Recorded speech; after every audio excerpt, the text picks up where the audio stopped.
Welcome to the Timeline of Phoenix Suns podcast. My name is Mike. I'm here as always with Sam. We're going to get right into it today. We're really excited. We have a very special guest with us on the podcast, a writer at TheRinger.com, host of the Mismatch podcast, and host of The Void, an excellent show on The Ringer's YouTube channel, and the creator of the Bright Future Suns moniker, Kevin O'Connor. Kevin, how are you doing? I'm doing great today, guys. How about y'all? Pretty great. We're doing great.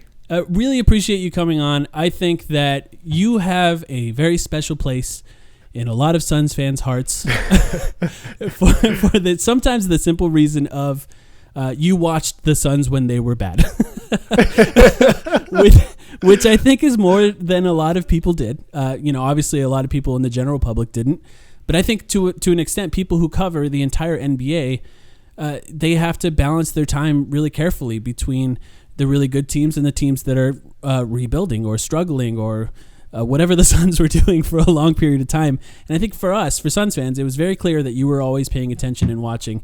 As we've noticed, you recently released an excellent video on the Ringer's YouTube channel for your show, The Void, on Mikal Bridges. Everyone go out and watch that right away. It's fantastic. Kevin, why did you pick Mikal as the subject of that video? What about him made you want to talk about him? I feel like every team, all 30 teams could use a Mikal Bridges. And for Phoenix, he's just a absolute dynamite fit next to guys who are going to handle the ball a lot, like Chris Paul and Devin Booker. And ultimately, with him, I feel like his ability to defend equally well. People talk about defensive versatility. I feel like he is so good both against some of those speedy guards or some stronger guards or even some bigger wings and forward types. I mean, we've seen him defend Kawhi Leonard. We've seen him defend Donovan Mitchell. We've seen him defend Steph Curry like in Thursday night's game. He is a dynamic defender who can do it against anybody. Then offensively, he's someone who kind of lost a shot after his time at Villanova. He had the hitch, as Suns fans know, and he's gotten through that and has become really one of the league's knockdown guys who does more than that with his ability to cut, with his ability to attack closeouts and make nice little accurate passes to Ayton in the dunker spot or kickouts to Cam Johnson or whoever it might be for three. I just feel like he is a good all-around player, and he feels like somebody who could only get better, and he's somebody that could fit anywhere. Every team could use a Mikal Bridges, and that's why we wanted to do the video about him. I love it. At KOC, I mean, Mikal Bridges has been a pretty good defensive player since he came into the league, and so it's nice now that the Suns are good that he's getting credit for it, but particularly with some of the stuff you brought up on offense is stuff that not a lot of people on the national level are talking about. I really liked the minute or two that you spent talking about his cutting, because that's something we've talked about here on his podcast of Mikal Bridges hasn't necessarily been cutting as much this season, but when he does do it, he's very good at it. In fact, I don't know if you watched the game last night, but just last night, it was kind of a vintage Mikal Bridges-esque performance where he snuck his way to 20 points by using a lot of cutting. My question for you, a guy like that, to me, one of the things that makes Mikal Bridges most interesting is that I look around the league, I don't see many guys who are good at both cutting, putting pressure on the rim, also being these good three-point shooters now that he's gotten his shot back and has a little bit of shooting gravity.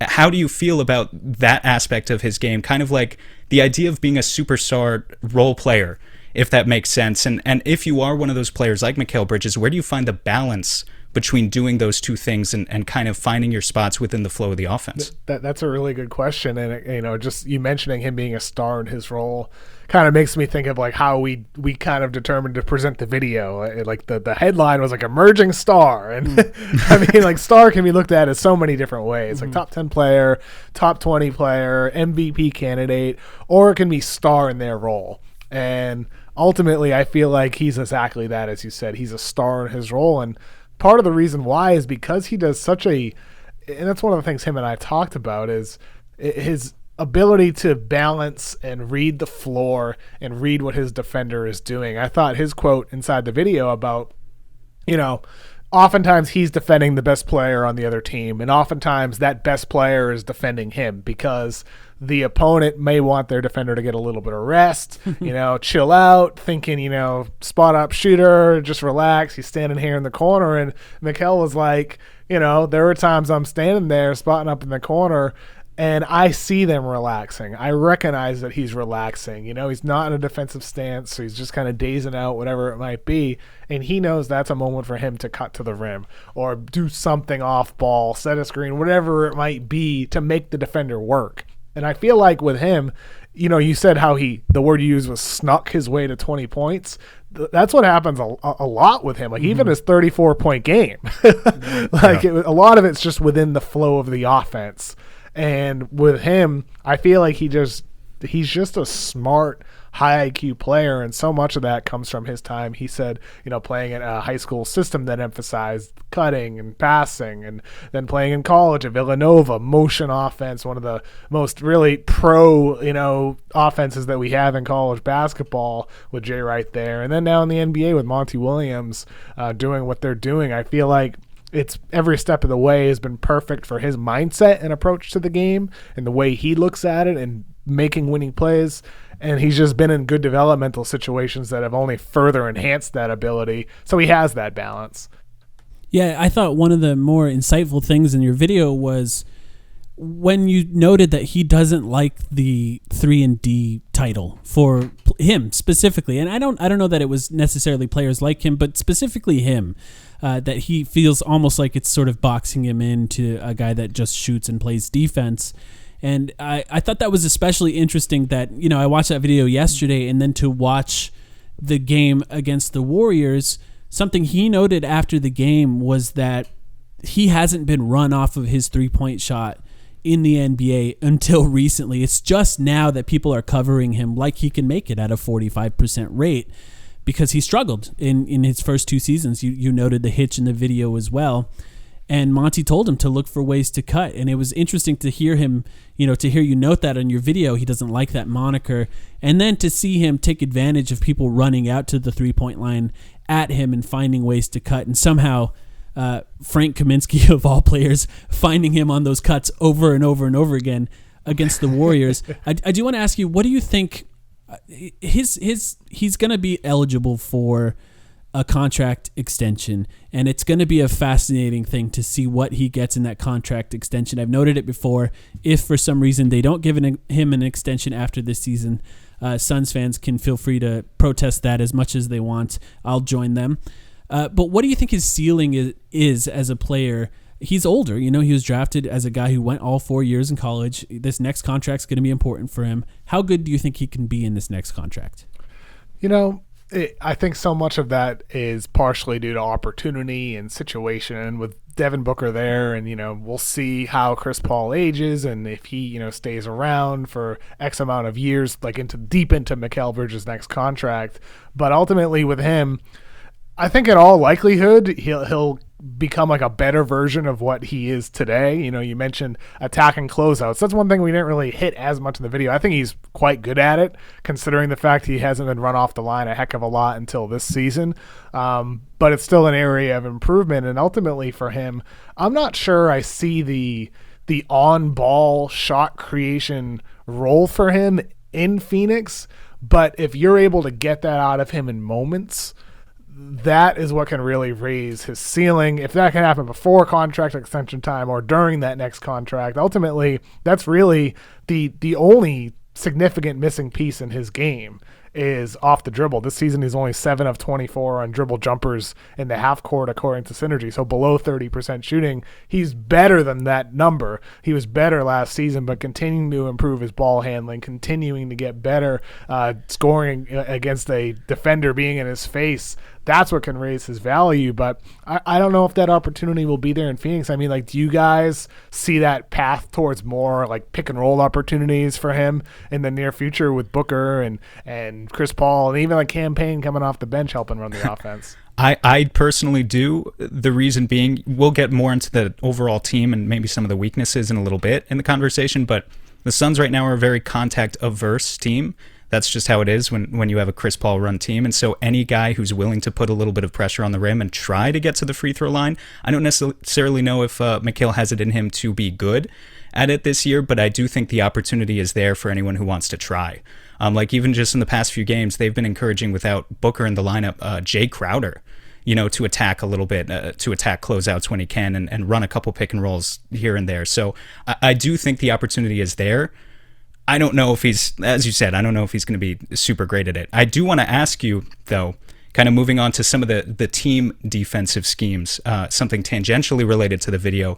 The most animated I saw you get, KOC, in the video was not actually about Mikal Bridges, but it was on a clip where Mikal Bridges gets beat, and it's Deandre Hayden who rises up for a flashy vertical contest, and you were ecstatic. You looked like someone who was about to be edited into a meme with the Shooting Stars song. Maybe one of our listeners. I went into space. You went into space. Maybe one of our listeners can help us with the assist on that after we release this. But talking about Deandre Hayden, the pick and roll defense that the Suns play doesn't help without it doesn't work without a lot of moving parts. But obviously, it all starts with Deandre Hayden aiding Mikal Bridges. How impressed have you been with the strides Ayton has made in his defense since year one? It's incredible. I mean, it truly is incredible. And I know he could be nitpicked, sometimes off ball, miss rotations a little late. Like, it happens. And that's frustrating at times, and you wish sometimes that would go away.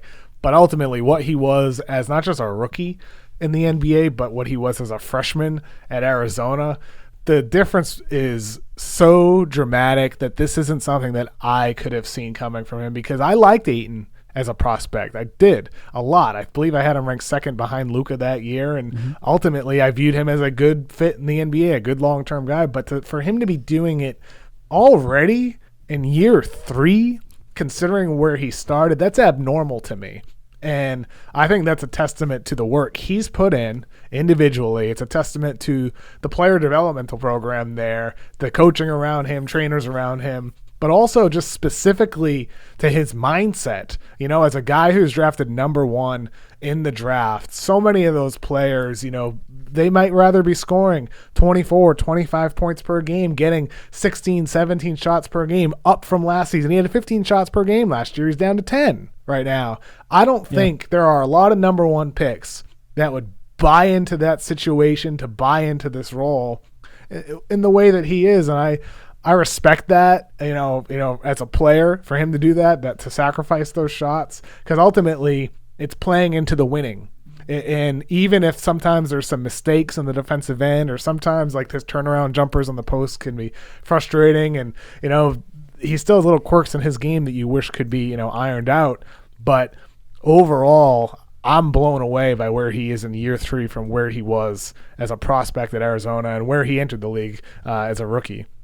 Yeah, just even the jump from where he was in college to the end of his first year, followed by another jump in his second year.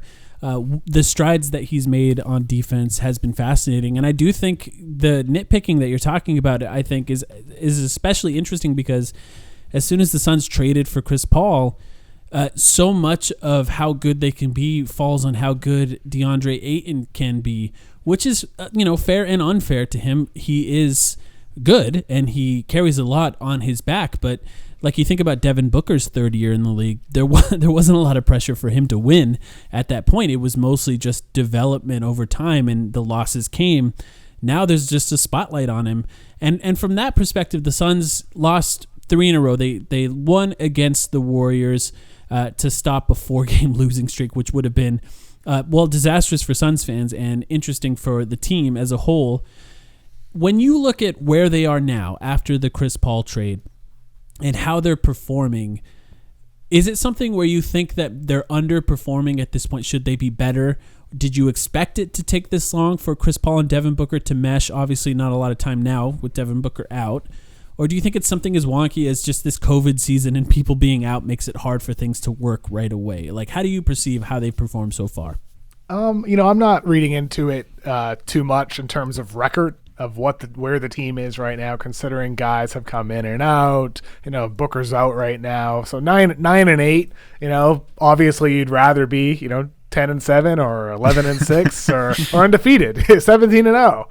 But ultimately, I look at more the process of how some of these games are going. It's like the 2 overtime losses in a row to Denver this past week. It's like Ayton did a pretty good job against Jokic comparatively to how he did as a rookie. Yeah. You did that without Devin Booker. and the Suns are in those games, and shows that this is a new team with a new mix, bringing in a guy like Chris Paul, who really does change the way your team is in terms of leadership in the locker room, in terms of chemistry, the way it is, the mood of the team is different with a Chris Paul in there than with a Ricky Rubio. And the team already is meshing in a lot of ways, and I think I look at that more than the record right now. That I feel like, and this is true for every team in the league. I said this opening night, that I look at the first month as like an extended preseason, because teams are figuring out the COVID stuff. They're figuring out everything after a shortened off season and a shortened training camp and a very short preseason. That right now the records across the league, there's a lot of wonky records right now. So with Phoenix being 9-8 overall, I'm encouraged, even though the record might be a little bit underwhelming compared to expectations.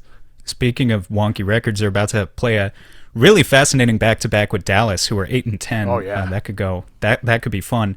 I want to ask you about perception, because again, Mike alluded to this at the beginning, but I don't think it can be overstated, KOC, just how much Suns fans love you for the Bright Future Suns movement. That being said, you interact with a lot more national voices than we do, obviously. I think we know how some other national voices feel about the Suns. Chris Vernon, obviously. Kyle Mann. No, not even saying anything about it. You know, your other colleague, Kyle Mann, is a friend of our pod. He's been on our pod before, and I think he has believed. What a voice he's great. Kyle has, huh? He's amazing. Great. Oh, he's amazing. But, you know, not just them, but generally with all of the national analysts and pundits, the approach that I've taken this entire season, I'll tell you, is I don't blame anyone at the national level who has to see it to believe it with Phoenix, because this is a franchise that's been plagued with a lot of issues for a long time. Now they're 9-8 to begin the season. It's a bit of a weird season, but you talk to other people. Do they see it? Are people at the national level starting to believe in the Phoenix Suns? And if not, what do you think it would take to get there?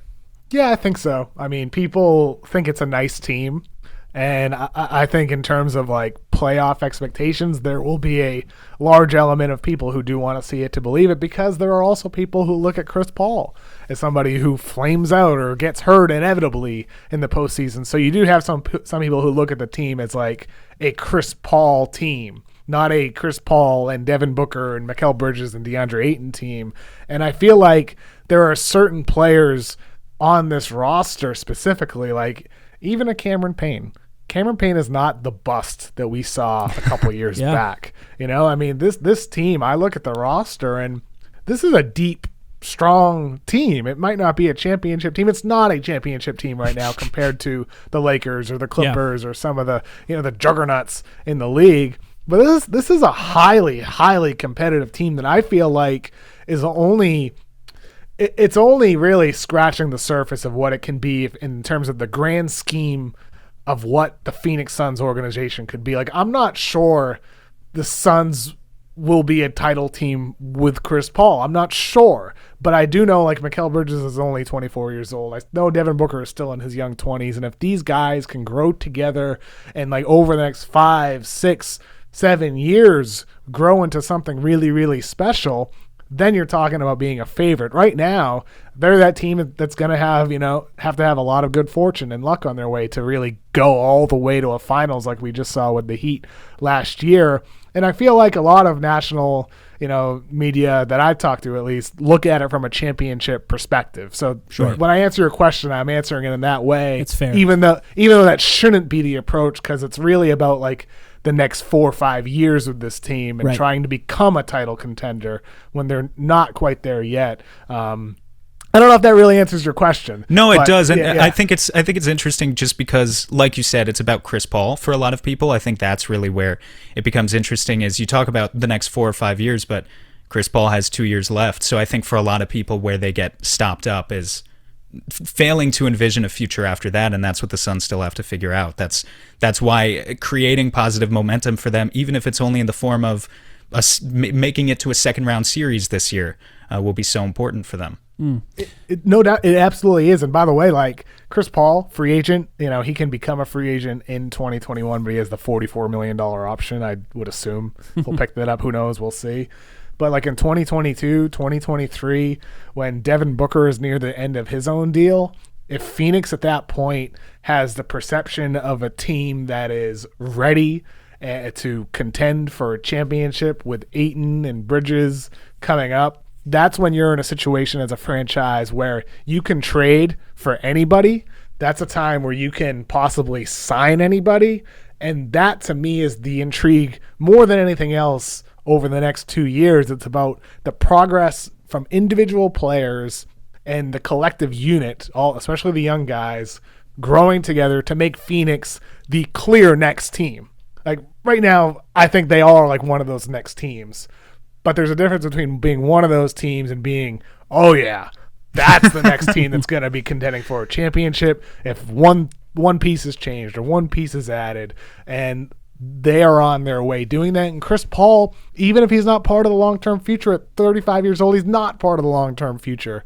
But even if you have him only for the duration of his contract or maybe a year or two after, more than that, that can go a long way in changing the perception of your franchise around the entire league, from not just, forget media, like that doesn't matter as much as like from other players, from agents. Right. And that's what can lead to those big moves. And by the way, Chris Paul going to Phoenix. Yeah. Chris Paul going there shows that's already changed quite a lot. Well, we have Ricky Rubio and Kelly Oubre actually to thank for that a lot, and Monty Williams too. really is the real key for that, because Monty Williams made that. It shows how important that hire was. When it happened, it took a year Monty's and a half. Awesome. Yeah, he's great, and everyone seems to love him. But since we're on the general perception of the Suns, and we're talking about Devin Booker a little bit, I feel like you were early on Devin Booker. Like, you understood the type of player that he could become, and I feel like the perception overall really started to change in the bubble, like from the general public or even people who cover the league.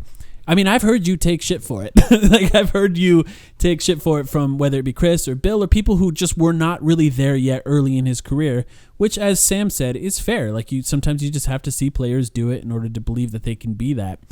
Why do you think Devin Booker was such a lightning rod early on? It's kind of odd because usually it's like these high picks that are these lightning rods because the expectations are so high. This guy was picked 13th. Outperformed his draft stock immediately, and then became the number one option on a team before he was old enough to drink a beer. But for some reason, there was a lot of criticism pointed his way. You picked up on it, but yeah, you don't know. I don't know. I still don't really understand it. When I think back to some of the stuff that was said or written about from really smart people saying it, and it's like, this is somebody who in college at Kentucky ran 6 pick and rolls.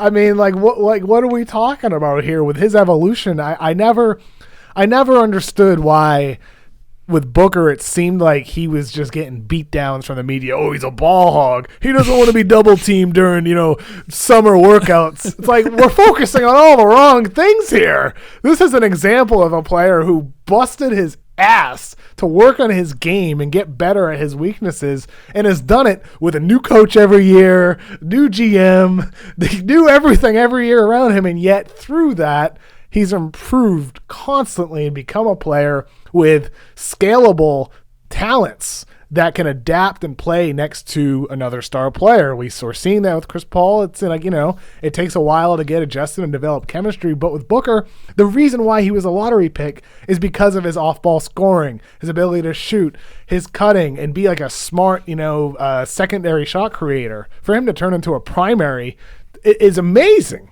especially at the level he is. I mean, I don't know where you guys would have him ranked in the NBA of like best players, but I mean, is he like 14th best, 15th best, top 20? No doubt top 20. And for him to become this guy is really a testament to the work he's put in. And I hate that he didn't get credit for that before the Suns got good. I feel like people give him the credit now, but the last 3 seasons, really, even his second season in the NBA when he started averaging over 20 points, that's when it was first clearly apparent that this guy is more than just a secondary presence, that he could be significantly more than that. And I don't know. I still don't understand the slandering that he got. It really doesn't make too much sense to me. People oftentimes don't factor in situation as much, and they just look at some of the negatives instead of how a guy's progressed. Like in life, I feel like I had this thought the other night, and it, totally unrelated to basketball, but I think this is way too deep, but I think it's important to remind yourself of who you were before. in terms of like ways you've grown as a person and in ways you've gotten worse as a person. And also true in basketball.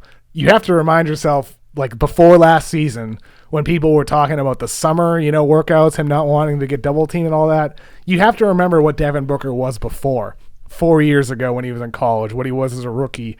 And I feel like that part was completely ignored. And I mean, I think it's true, like in really everything in society right now, so focused on the negative instead of the growth a lot of the time. That is very deep. For no reason. I love it. I love it. And look, with the Booker discussion, where I'm at now, I'm almost grateful for the criticism that he got. I'm sure he isn't. Oh, well, he probably is because he feels that it made him a better player. I'm grateful for it because in a very self-absorbed thing that I'm about to say, I think it's made the Suns a smarter fan base, where now I've observed Suns fans will go out and will pay special attention to other good young players on bad teams and actually watch their games and not just throw around the empty calorie label so carelessly as I think we see a lot of people do. So I think it's been positive in that sense. Of course, we need to mention Booker's numbers are down this year. They're down to, they're worse than his numbers were last year or the year before, or even arguably the year before that. Chris Paul comes in. And interestingly enough, KOC, I think Chris Paul in the past few games without Booker in the lineup, he's actually gone back to hitting the shots that we're accustomed to seeing him hit over the course of his career. You had a very interesting conversation with Verno on your podcast, A Mismatch, a couple weeks ago, where you guys talked about the fit. And a lot of the conversation was kind of about, are the Suns doing the best thing for Devin Booker's development in particular? A lot of it revolved around pace. Has your opinion about that in the past couple weeks changed at all? Because we're starting to see CP3 kind of wake up a little bit. I think it's clear that he's not just having this massive drop-off. Like it's not like age is coming to bite him and he's lost a massive step. But we haven't seen him do it with Booker in the lineup at the same time yet. So do you still have faith that Booker can return to the lineup, these guys can play off each other, and most importantly, that it's a sustainable strategy going forward and to play playoff basketball? Yeah, I think so. I think it's important to categorize or really give context to my comments that I also thought it could have worked with Chris Paul and James Harden. And I say that because that it did work. They went on 2 deep playoff runs. Chris Paul just unfortunately got hurt, and then they learned to hate each other. But ultimately, that's more of a Harden thing than anything else. Booker and Paul, to me, in a similar fashion, that these guys can excel together. And they do it in a different system. It's not, pound the ball, run a pick and roll, run isolation. It's not the Houston offense. It's more motion. It's more movement. It's more sharing of the ball. And Devin Booker, I'm sure for him, there's some level of adjustment to doing the things that he did before. And I'm sure for Chris Paul, there's some adjustment to going from, and the Clippers to the Rockets to the Thunder and now another new system. Right. But ultimately, I think, you mentioned shots weren't necessarily falling for Paul earlier in the year. He's still shooting below 30% from 3 in the season. I see those numbers coming up. I don't think there's any dramatic decline in Chris Paul's abilities or his, athleticism or speed. Nothing's fallen off. It's just 1 month into some weird season with all these, new rules that everybody's adjusting to. And without a full training camp, without a full preseason, like this is another symptom of it just being extended preseason right now. And with Booker, I forget everything that we talked about with Chris Vernon and that, but ultimately I think this is for the best overall with Devin Booker's development, just to make that clear, because in order to win at the highest level, you need to play with other star players. You need to play with other guys. That maybe means you don't touch the ball quite as much.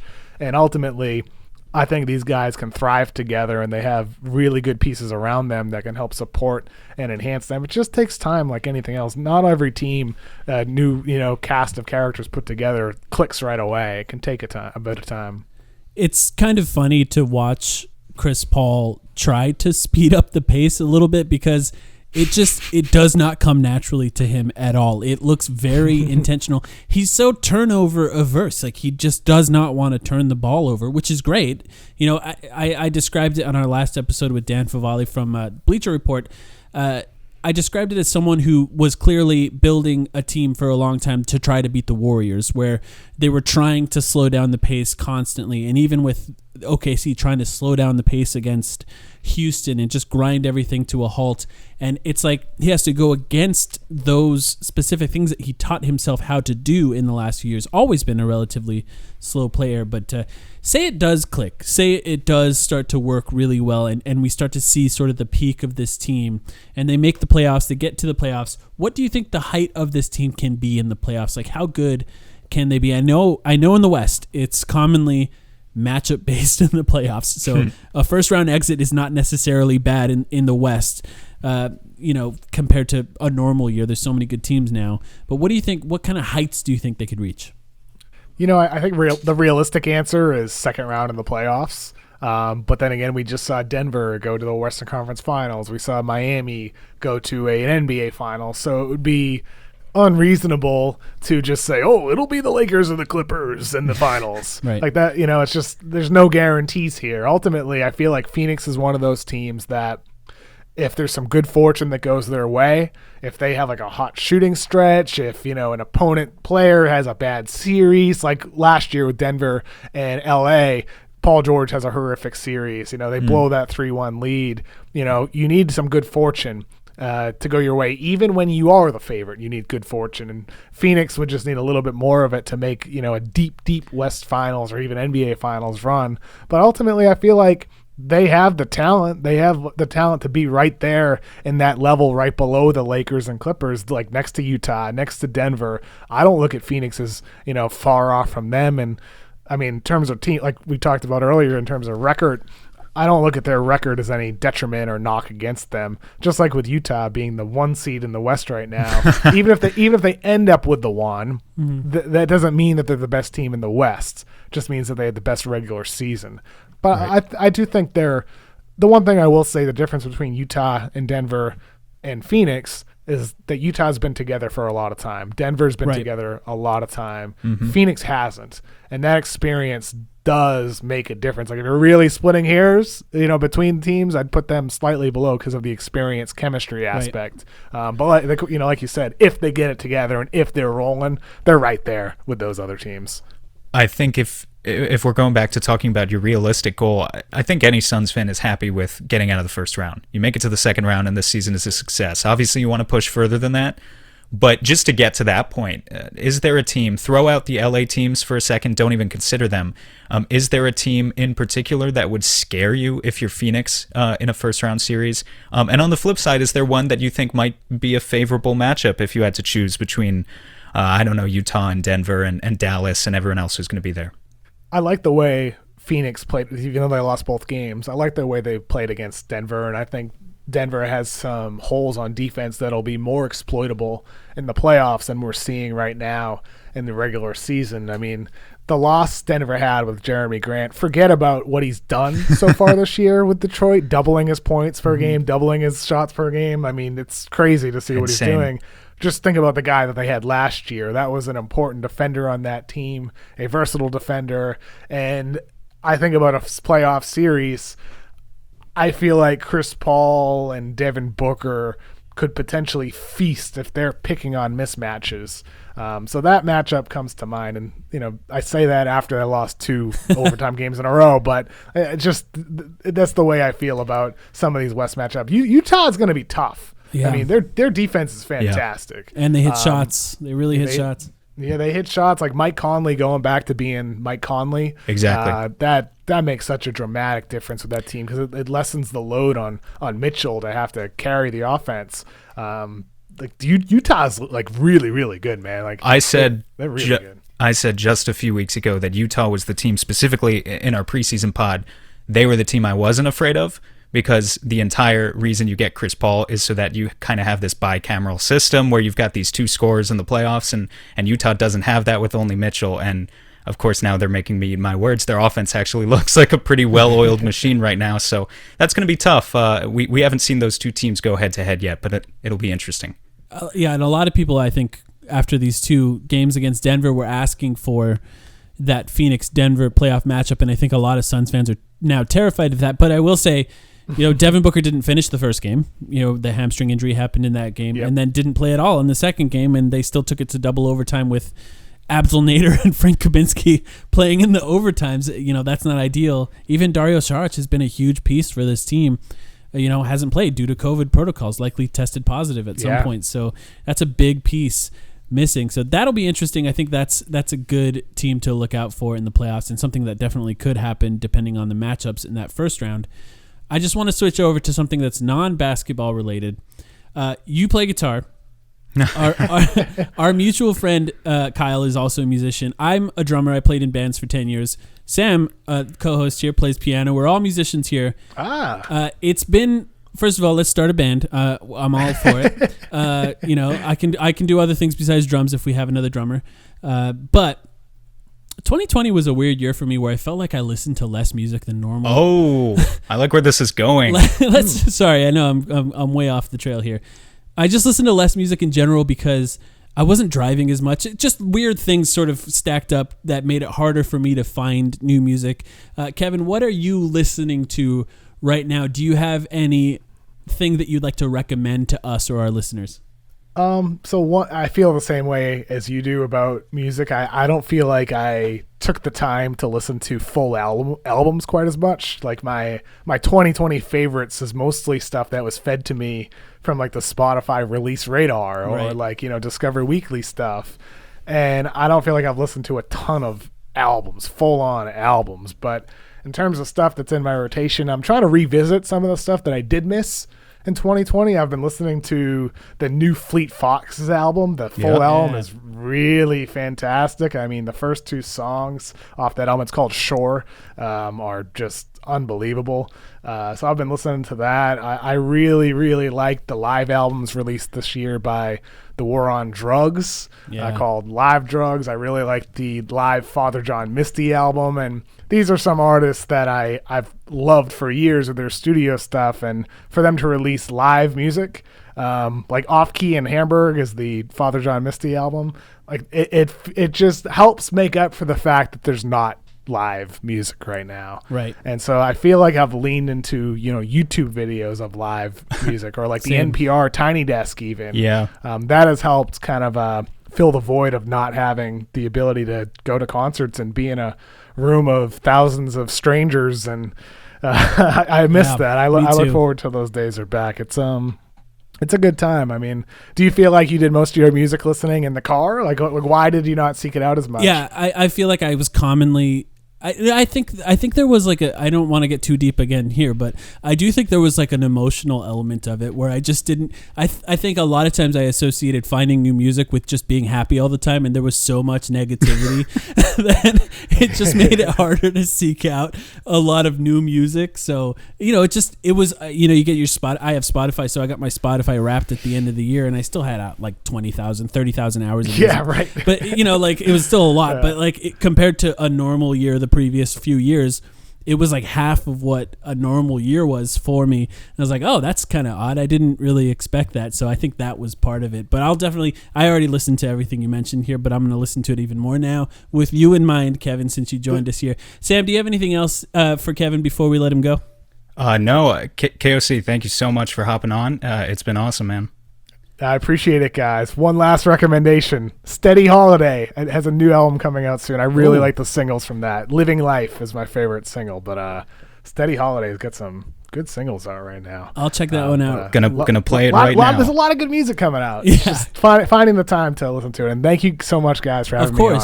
It's fun to talk about the Suns, and it's really cool for you guys and for Suns fans to be rewarded with like a fun basketball team where there's hope, and it's like you feel like you're right there and have a chance in the playoffs after some of the the bad years recently, because even during those bad years there's been glimmers of hope, and for those times to be here it's pretty awesome. It's great to watch. I hope you guys have a nice rest of the season and a big playoff run too. Appreciate it. The Bright Now Suns, as you said before. Definitely don't forget to read Kevin O'Connor at TheRinger.com. Follow him on Twitter. You can find him listen to the Mismatch podcast, check out The Void, not just the Mikal Bridges video. I saw a rumor that maybe the next one will be about Lou Dort. As somebody who's in Arizona, I'm very excited about the prospect of a potential Lou Dort video, so if that's coming up soon, I will definitely check out that one as well.